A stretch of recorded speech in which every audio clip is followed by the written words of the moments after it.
السلام علیکم ورحمۃ اللہ وبرکاتہ. وعلیکم السلام ورحمۃ اللہ وبرکاتہ. کیا حال ہے سب کا؟ سب سے پہلی بات تو یہ ہے کہ اللہ سبحانہ و تعالیٰ نے رمضان کا مہینہ ہمیں کیوں دیا، اور رمضان کا مہینہ کس اعتبار سے بہت اہم ہے، اور رمضان میں روزے رکھنے کا حکم کیوں دیا گیا، ہمارا گول کیا تھا، ہمارا ٹارگٹ کیا تھا. رمضان کا مہینہ پہلی امتوں کے لیے نہیں تھا. روزے تو پہلی امتوں پر فرض تھے، لیکن رمضان کے روزے فرض نہیں تھے. اس کی جو بھی فضیلت ہے، اہمیت ہے، برکت ہے، اور اس میں اجر و ثواب اور خیر و بھلائی ہے، وہ امت محمد صلی اللہ علیہ وسلم کے لیے ہے. رمضان کی اہمیت قرآن کی وجہ سے ہے.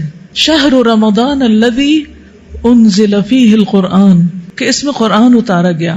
پھر اس خاص رات جس میں قرآن اتارا گیا، وہ کون سی رات ہے؟ لیلۃ القدر. کیا ہے لیلۃ القدر؟ اس کی تعریف اللہ سبحانہ وتعالیٰ نے کیا بیان کی؟ لیلۃ القدر 1000 مہینوں سے زیادہ بہتر ہے. خیر من الف شہر. لیلۃ القدر بھی کیا پہلی امتوں کو دی گئی؟ نہیں دی گئی. یہ امت محمدیہ صلی اللہ علیہ وسلم کا خاصہ ہے.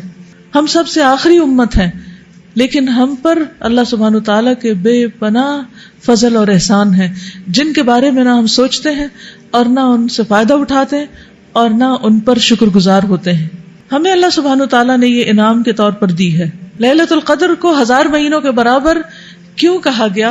لیلۃ القدر کی اہمیت بھی اسی لیے ہے کہ اس میں قرآن اتارا گیا تھا، کیونکہ انا انزلناہ فی لیلۃ القدر، یہ قدر والی رات ہے جس میں قرآن نازل کیا گیا.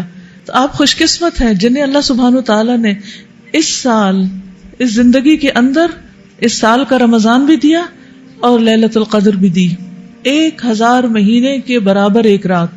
یعنی اگر کوئی 1000 مہینے تک عبادت کرتا رہے تو اس کا جو اجر و ثواب ہوگا وہ اس شخص کے برابر ہوگا جو اس ایک رات میں عبادت کرتا ہے. جو اس سے محروم رہا وہ کس سے محروم رہا؟ ہر خیر و بھلائی سے محروم رہا، گویا اس کے پلے میں کوئی خیر نہیں آئی. تو اگر ہمیں اللہ سبحانہ وتعالیٰ یہ موقع دیتا ہے تو یہ کوئی معمولی چیز نہیں ہے. یہ اللہ سبحانہ وتعالیٰ کا سراسر ہم پر احسان ہے کہ اس نے ہمیں اتنی بڑی نعمت سے نوازا. پچھلی امتوں کی عمریں لمبی ہوتی تھی. حضرت نوح علیہ السلام اور اس کے علاوہ جو پیغمبر تھے ان کی عمریں طویل تھیں. اب اگر ان میں سے کسی نے 1000 سال عبادت کی ہو تو ہم تو نہیں کر سکتے وہ. اب تک کی بھی جتنی زندگی ہمیں ملی ہے اس میں ہماری نمازوں کا حال کیا ہے، ہمارے ذکر اذکار کی کیفیت کیا ہے، ہماری تلاوت قرآن کتنی ہے.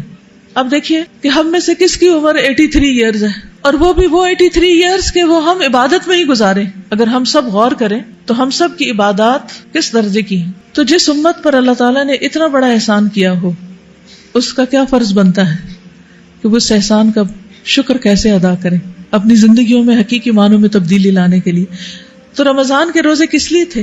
1 ورڈ، صرف ایک لفظ چاہیے، تقویٰ.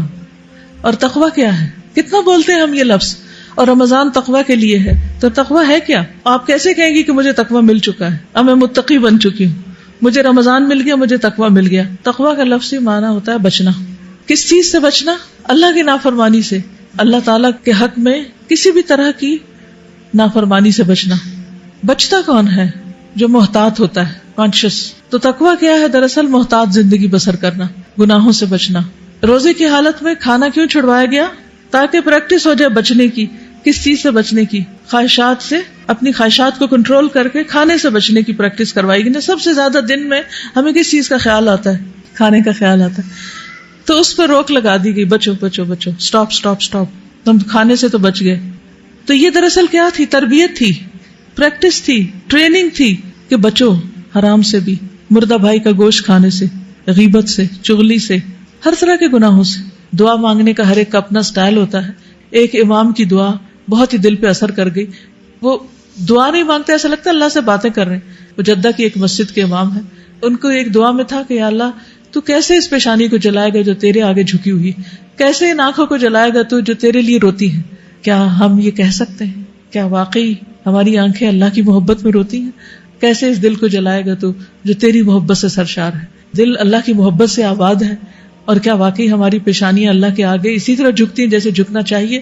خوشی کے ساتھ، محبت کے ساتھ، تو کہیں پر بھی ہوں، کچھ بھی کر رہے ہوں، بس اللہ کے لیے کرنا شروع کر دیں، اللہ تعالیٰ برکتیں ڈالے گا.